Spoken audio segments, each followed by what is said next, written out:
இந்த 2025ல பார்த்தீங்கன்னா, பெரிய ரிசல்ட் படங்கள் வந்து இந்த பயணமாச்சு 1000 கோடி கிளப்ல இணையுமா? அப்படிங்கிறத பார்க்குறதுக்கு நான் ஒரு 5 லிஸ்ட் வச்சிருக்கேன். வாங்க அதில பார்க்கலாம். 5வதா நம்ம பார்க்க போறது சூர்யா சார் நடிச்சு, கார்த்திக் சுப்புராஜ் சார் இயக்குன படம் தான் ரெட்ரோ. இந்த படம் வந்து ரசிகர்கள் மத்தியில பெரிய எதிர்பார்ப்பும் இருக்குது.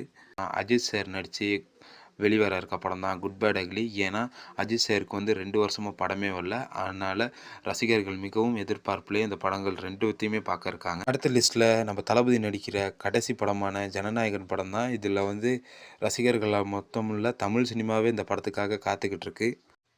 2025ல மோஸ்ட் எக்ஸ்பெக்ட் படமே இந்த 2 படமா தான் இருக்கும். 2 படத்தோட ஹீரோவுமே ஒரே ஆள் தான். நம்ம சூப்பர் ஸ்டார் தான். ஒண்ணு வந்து ஜெயிலர் 2, இன்னொன்னு நம்ம லோகேஷ் கனகராஜ் எடுக்கிற கூலி.